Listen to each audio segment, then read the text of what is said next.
അധപതനം പലരുടെയും കണ്ടിട്ടുണ്ട്, പക്ഷേ ഇതുപോലൊന്നും കണ്ടിട്ടില്ല. ഇത് പറഞ്ഞത് മറ്റാരുമല്ല, നമ്മുടെ മുൻ ധനമന്ത്രി തോമസ് ഐസക് ആണ്. ആരെ കുറിച്ചാണെന്നല്ലേ? കേരളം കണ്ട കരുത്തുറ്റ രണ്ട് മുൻ DGPമാരെ കുറിച്ച്. ആർ ശ്രീലേഖയും DP സെൻകുമാറിനെയും ഐസക് സാർ ഫേസ്ബുക്കിലിട്ട് അങ്ങ് അലക്കുകയാണ്. പക്ഷെ ഐസക് സാറ് അധപതനം എന്ന് നിങ്ങൾ പറയുമ്പോൾ കേരളത്തിലെ ജനങ്ങൾക്ക് ചിലത് തിരിച്ചു ചോദിക്കാനുണ്ട്. 33 വർഷം യൂണിഫോം ഇട്ട് നാടിനെ സേവിച്ച കേരളത്തിന്റെ ആദ്യ വനിതാ DGPയെ പരിഹസിക്കുമ്പോൾ നിങ്ങൾ ആരെയാണ് സംരക്ഷിക്കാൻ ശ്രമിക്കുന്നത്? ഇന്ന് നമ്മുടെ പോലീസ് ആർക്ക് വേണ്ടിയാണ് പ്രവർത്തിക്കുന്നത്? രാഷ്ട്രീയ യജമാനന്മാർക്കോ അതോ സാധാരണക്കാരനോ? നമുക്ക് നോക്കാം. ഐസക് സാറിന്റെ പോസ്റ്റിൽ പറയുന്നത് ശ്രീലേഖ IPS പോടാ പുല്ലേ പോലീസ് എന്ന് വിളിച്ചത് അതീവ ദയനീയമാണെന്നാണ്. പക്ഷേ എന്തുകൊണ്ടാണ് അവർ അങ്ങനെ പറഞ്ഞതെന്ന് ഐസക് സാർ സൗകര്യപൂർവ്വം മറന്നുപോയി. നെട്ടയത്ത് BJP പ്രവർത്തകരെ പോലീസ് കൈകാര്യം ചെയ്ത രീതിയും അതിൽ ഒളിഞ്ഞിരിക്കുന്ന രാഷ്ട്രീയവും കണ്ടിട്ടാണ് ആ പഴയ DGPക്ക് പ്രതികരിക്കേണ്ടി വന്നത്. ഒരു കാര്യം ആലോചിച്ചു നോക്കൂ. സ്വന്തം സർവീസ് കാലത്തെ കുറിച്ച് നാണം തോന്നുന്നു എന്ന് ഒരു മുൻ DGP പറയേണ്ടി വരുന്നുണ്ടെങ്കിൽ ഈ സിസ്റ്റം അത്രമേൽ ചീന് നാർന്നു എന്നല്ലേ അർത്ഥം? 33 വർഷം താൻ കെട്ടിപ്പടുത്ത സേന ഇന്ന് വെറും പാർട്ടി അടിമകളായി മാറുന്നത് കാണുന്ന ഏതൊരു ഉദ്യോഗസ്ഥനും ആ വിഷമം ഉണ്ടാകും. അതിനെയാണ് ഐസക് കോമാളി വേഷം എന്ന് വിളിക്കുന്നത്. ശരിക്കും ഇവിടെ വേഷം കെട്ടുന്നത് ആരാണ്? ഐസക് സാർ സ്ഥിരം കയ്യിൽ വെക്കുന്ന ഒന്നാണ് കണക്കുകൾ. ഇത്തവണയും അദ്ദേഹം കുറച്ച് റാങ്കുകൾ നിരത്തിയിട്ടുണ്ട്. UPയെക്കാളും ഗുജറാത്തിനേക്കാളും കേരളം മുന്നിലാണത്രേ. കേൾക്കാൻ നല്ല സുഖമുണ്ട്. പക്ഷെ ഐസക് സാറെ, ഈ റാങ്ക് പേപ്പറിൽ ഒപ്പിടുന്നത് പോലീസ് അല്ല, അനുഭവിക്കുന്ന ജനങ്ങളാണ്. സ്റ്റേഷൻ ഭരിക്കുന്നത് ലോക്കൽ കമ്മിറ്റിക്കാരാണെന്നത് പരസ്യമായ രഹസ്യമല്ലേ? പോലീസ് എന്ത് ചെയ്യണം, ആരെ പിടിക്കണം, ആരെ വിടണം എന്ന് തീരുമാനിക്കുന്നത് AKG സെന്ററിൽ നിന്നാണെന്ന് സെൻകുമാറിനെ പോലെയുള്ളവർക്ക് വിളിച്ചു പറയുമ്പോൾ ഐസക്കിന് അത് പൊള്ളും. ഡൽഹിയിലെ പോലീസ് BJPയുടെ ആജ്ഞാനുവർത്തികളാണെന്ന് കുറ്റപ്പെടുത്തുന്ന അതേ നാവുകൊണ്ട് കേരളത്തിലെ പോലീസ് CPMന്റെ അടിമകളാണെന്ന് ആരെങ്കിലും പറഞ്ഞാൽ ഐസക്കിന് വട്ടപൂജ്യമാണ് നൽകാനുള്ളത്. ഇതിനെയാണ് ഇരട്ടത്താപ്പ് എന്ന് പറയുന്നത്. പഴയ DGPമാർ വാട്സപ്പ് വഴി ഓർഡർ ഇടുന്നു എന്നാണ് ഐസക്കിന്റെ മറ്റൊരു പരാതി. സാറേ, അവരൊക്കെ വിരമിച്ചവരാണ്, അവർക്കൊരു അഭിപ്രായം പറയാനേ കഴിയൂ. പക്ഷേ ഇപ്പോഴത്തെ സർവീസിലിരിക്കുന്ന ഉദ്യോഗസ്ഥർക്ക് ഓർഡർ വരുന്നത് വാട്സപ്പിലൂടെയല്ല, മറിച്ച് നേരിട്ടുള്ള ഫോൺ വിളികളിലൂടെയാണ്. അവനെ വിട്ടേക്ക്, അവൻ നമ്മുടെ ആളാണെന്ന് ഒരു വിളി വന്നാൽ പിന്നെ നിയമം അവിടെ വഴിമാറും. ഇന്നത്തെ കേരള പോലീസ് ആർക്ക് വേണ്ടിയാണ് പ്രവർത്തിക്കുന്നത്? സമരം ചെയ്യുന്നവരെ തല്ലിച്ചതയ്ക്കാനും പാർട്ടി ക്രിമിനലുകളെ സംരക്ഷിക്കാനും മാത്രമാണോ ജനമൈത്രി പോലീസ്? തോമസ് ഐസക് പറയുന്ന ജനകീയ പോലീസ് എന്നത് സ്വന്തം പാർട്ടിക്കാർക്ക് വേണ്ടിയുള്ള ഒന്നായി മാറിയിരിക്കുകയാണ്. ഇതിനെതിരെ ശബ്ദമുയർത്തുന്നവരെ വ്യക്തിപരമായി അധിക്ഷേപിക്കുന്നത് ജനാധിപത്യത്തിന് യോജിച്ചതാണോ? തോമസ് ഐസക് സാറെ, മുൻ DGPമാരുടെ അധപതനം അളക്കാൻ നിൽക്കുന്നതിന് മുമ്പ് നിങ്ങളുടെ ഭരണത്തിന് കീഴിൽ പോലീസ് സേനയ്ക്ക് വന്ന മാറ്റങ്ങൾ ഒന്ന് പരിശോധിക്കുന്നത് നന്നായിരിക്കും.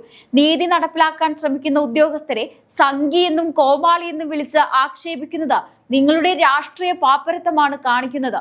ആർ ശ്രീലേഖയും സെൻകുമാറിനെയും പുകഴ്ത്തുന്നത് അവർ BJPയിൽ ചേർന്നത് കൊണ്ടല്ല, മറിച്ച് ഈ സിസ്റ്റത്തിലെ പുഴുക്കുത്തുകൾ തുറന്നു പറയാൻ അവർ കാണിച്ച ആർജവം കൊണ്ടാണ്. കേരളത്തിലെ പോലീസ് സേനയെ രാഷ്ട്രീയ മുക്തമാക്കാനാണ് നോക്കേണ്ടത്, അല്ലാതെ വിരമിച്ചവരെ തല്ലി തോൽപ്പിക്കാനല്ല. കേരളത്തിൽ ഒരു സാധാരണക്കാരൻ സ്റ്റേഷനിൽ ചെന്നാൽ കിട്ടുന്ന പരിഗണന എന്താണ്? രാഷ്ട്രീയ സ്വാധീനമില്ലാത്തവന് നീതി കിട്ടുമോ? ഗുണ്ടകൾ നടു റോഡിൽ അഴിഞ്ഞാടുമ്പോൾ പോലീസ് കാഴ്ചക്കാരാകുന്നത് എന്തുകൊണ്ടാണ്? ജനമൈത്രി എന്ന് പേരിട്ടാൽ മാത്രം പോരാ, അത് പ്രവൃത്തിയിൽ കാണിക്കണം. UPയിലെ കണക്ക് പറഞ്ഞ് കേരളത്തിലെ പോലീസിന്റെ പാളിച്ചകൾ മൂടിവെക്കാമെന്ന് നിങ്ങൾ കരുതുന്നുണ്ടെങ്കിൽ അത് വെറും വ്യാമോഹം മാത്രമാണ്. ഐസക് സാർ ചോദിക്കുന്നു, BJP ഭരിക്കുന്ന സംസ്ഥാനങ്ങളിലെ പോലീസുമായി താരതമ്യം ചെയ്തുകൂടെ എന്ന്. അവിടെ എന്ത് നടന്നാലും അതിനെ വിമർശിക്കാൻ ഇവിടെ ആളുകളുണ്ട്. പക്ഷെ ഇവിടെ കേരളത്തിൽ മുഖ്യമന്ത്രിയുടെ വാഹനത്തിന് നേരെ കരിങ്കൊടി കാണിച്ചാൽ വധശ്രമത്തിന് കേസെടുക്കുന്ന പോലീസിനെ കുറിച്ച് നിങ്ങൾ എന്ത് പറയുന്നു? മുൻ DGPമാർ വാട്സപ്പിലൂടെ ഉത്തരവിടുന്നു എന്ന് നിങ്ങൾ പരിഹസിക്കുമ്പോൾ സ്റ്റേഷനുകളിൽ ലോക്കൽ സെക്രട്ടറിമാർ കയറി വന്ന് ആജ്ഞാപിക്കുന്നത് കണ്ടില്ലെന്ന് നടിക്കരുത്. 33 വർഷം ജോലി ചെയ്ത ഒരാൾക്ക് നാണം തോന്നുന്നു എന്ന് പറയേണ്ടി വന്നാൽ അത് ഈ സർക്കാരിന്റെ പരാജയമാണ്, ആ ഉദ്യോഗസ്ഥരുടെ അല്ല. തോമസ് ഐസക് സാറെ, മുൻ DGPമാരെ കോമാളികളാക്കാൻ നോക്കുന്നതിനു മുമ്പ് സ്വന്തം പാർട്ടിയുടെ ഇടപെടൽ മൂലം ആത്മവീര്യം തകർന്നു നിൽക്കുന്ന പോലീസുകാരെ ഒന്ന് പോയി കാണും. ആരാധനാലയങ്ങൾ ക്രിമിനലുകളുടെ ഒളിത്താവളമാക്കരുത് എന്ന് നിങ്ങൾ പറയുന്നു, ശരിയാണ്. പക്ഷെ പാർട്ടി ഓഫീസുകൾ പോലീസ് സ്റ്റേഷനുകൾ ആക്കരുത് എന്ന് കൂടി പറയാനുള്ള ആർജവം കാണിക്കുന്നത് നന്നായിരിക്കും. നിശബ്ദരായിരിക്കാൻ തയ്യാറാകാത്ത നട്ടിലുള്ള ഉദ്യോഗസ്ഥരെ ആക്ഷേപിക്കുന്നത് നിങ്ങളുടെ രാഷ്ട്രീയ പാപ്പരത്വമാണ്. ജനങ്ങളെല്ലാം കാണുന്നുണ്ട്.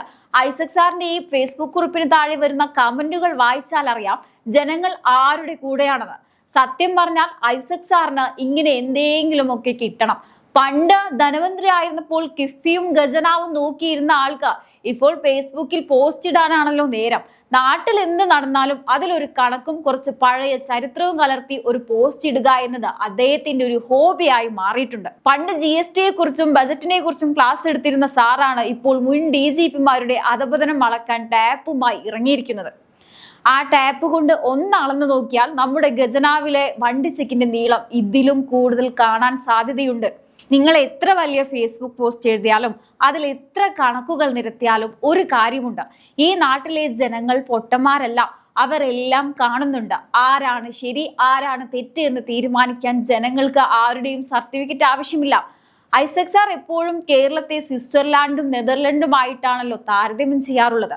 പക്ഷേ ഇവിടുത്തെ പോലീസിനെ കുറിച്ച് പറയുമ്പോൾ മാത്രം UPയിലേക്കും ബീഹാറിലേക്കും നോക്കും. അവിടെ എന്ത് നടക്കുന്നു എന്നതല്ല ഇവിടുത്തെ വിഷയം. ഇവിടുത്തെ പോലീസ് സ്റ്റേഷനിൽ പരാതിയുമായി ചെല്ലുന്നവന്റെ നട്ടെല്ല് നോക്കി ലാത്തി വീശുന്ന രീതിയെക്കുറിച്ചാണ് ശ്രീലേഖ പ്രതികരിച്ചത്.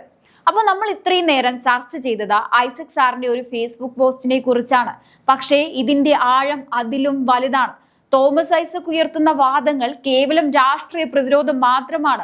33 വർഷം പോലീസ് സേനയുടെ ഭാഗമായിരുന്ന ആ സേനയിലെ ഓരോ ചലനങ്ങളും അറിയാവുന്ന ആ ശ്രീലേഖയെ പോലുള്ളവരുടെ നാണം തോന്നുന്നു എന്ന് പറയുമ്പോൾ അത് വ്യക്തിപരമായ പരിഭവമല്ല, മറിച്ച് താൻ സ്നേഹിച്ച, താൻ പടുത്തുയർത്താൻ ശ്രമിച്ച ഒരു പ്രസ്ഥാനം രാഷ്ട്രീയ യജമാനന്മാരുടെ കയ്യിലെ കളിപ്പാവയായി മാറുന്നത് കാണുന്ന ഒരു ഉദ്യോഗസ്ഥയുടെ നെഞ്ചു പൊട്ടിയുള്ള പറച്ചിലാണ്. നിങ്ങൾ പറയുന്ന കണക്കുകൾക്കപ്പുറം ഒരു യാഥാർത്ഥ്യമുണ്ട്. യൂണിഫോമിനുള്ളിൽ നിന്ന് ഇന്നും നീതിക്ക് വേണ്ടി ആഗ്രഹിക്കുന്ന ഒരുപാട് പോലീസുകാരുണ്ട്. പക്ഷെ അവർക്ക് മേൽ രാഷ്ട്രീയത്തിന്റെ ഇരുമ്പ് മറ വീണിരിക്കുകയാണ്. സെൻകുമാറിനെയും ശ്രീലേഖയും കോമാളികൾ എന്ന് വിളിച്ച് ആക്ഷേപിക്കുമ്പോൾ സത്യം വിളിച്ചു പറയുന്നവരുടെ നട്ടെല്ല് വളയ്ക്കാമെന്നാണ് നിങ്ങൾ കരുതുന്നെങ്കിൽ നിങ്ങൾക്ക് തെറ്റി. വിരമിച്ച ഉദ്യോഗസ്ഥർക്ക് പോലും അഭിപ്രായം പറയാൻ സ്വാതന്ത്ര്യമില്ലാത്ത ഒരു നാടാണോ നിങ്ങൾ സ്വപ്നം കാണുന്ന നവകേരളം? ഈ പോരാട്ടം വ്യക്തികൾ തമ്മിലല്ല, ഇത് സത്യവും രാഷ്ട്രീയ അടിമത്തവും തമ്മിലുള്ള പോരാട്ടമാണ്. BJP ഭരിക്കുന്ന സംസ്ഥാനങ്ങളിലെ കണക്ക് നിരത്തി സ്വന്തം വീഴ്ചകൾ മറയ്ക്കാൻ ശ്രമിക്കുന്ന ഐസക് സാർ ഒരു കാര്യം ഓർക്കണം, കേരളത്തിലെ ജനങ്ങൾ പ്രബുദ്ധരാണ്. സ്റ്റേഷനിൽ കയറി ചെല്ലുമ്പോൾ ലാത്തിക്കും വോട്ടിനും മുന്നിൽ വിറച്ചു നിൽക്കേണ്ടി വരുന്ന സാധാരണക്കാരന് നിങ്ങളുടെ റാങ്ക് ലിസ്റ്റുകൾ കൊണ്ട് വിശപ്പടക്കാൻ കഴിയില്ല. വാട്സപ്പിലൂടെ നിർദ്ദേശം നൽകുന്ന മുൻ DGPമാരെ അല്ല നമ്മൾ ഭയപ്പെടേണ്ടത്, മറിച്ച് പാർട്ടി ഓഫീസുകളിൽ നിന്ന് ഫോണിലൂടെ കേസ് ഡയറി എഴുതിക്കുന്ന രാഷ്ട്രീയ നേതാക്കളെയാണ്. അതാണ് യഥാർത്ഥ അധപതനം. ഇനി അവസാനമായി ഒരു കാര്യം കൂടി, തോമസ് ഐസക് ഉയർത്തിയ ഈ പരിഹാസം യഥാർത്ഥത്തിൽ തിരിച്ചടിക്കുന്നത് സർക്കാരിന് തന്നെയാണ്. നിശബ്ദരായിരിക്കേണ്ടി വരുന്ന ഉദ്യോഗസ്ഥരുടെ ശബ്ദമായി മുൻ DGPമാർ മാറുമ്പോൾ അതിനെ ഭയപ്പെടുന്നത് എന്തിനാണ്? എന്തായാലും നിങ്ങൾക്ക് എന്തു തോന്നുന്നു സുഹൃത്തുക്കളെ? 33 വർഷം സേനയെ നയിച്ചവർക്ക് ഇന്ന് നാണം തോന്നുന്നുണ്ടെങ്കിൽ അതിന്റെ ഉത്തരവാദിത്തം ഭരണാധികാരികൾക്ക് തന്നെയല്ലേ? ഐസക്കിന്റെ ഫേസ്ബുക്ക് കുറിപ്പ് പോലീസിന്റെ ആത്മവീര്യം കൂട്ടാനാണോ അതോ തകർക്കാനാണോ സഹായിക്കുക? എന്തായാലും നിങ്ങളുടെ അഭിപ്രായങ്ങൾ തീർച്ചയായും താഴെ കമന്റ് ബോക്സിൽ രേഖപ്പെടുത്തുക. മറ്റൊരു വിഷയവുമായി വീണ്ടും കാണാം. നന്ദി.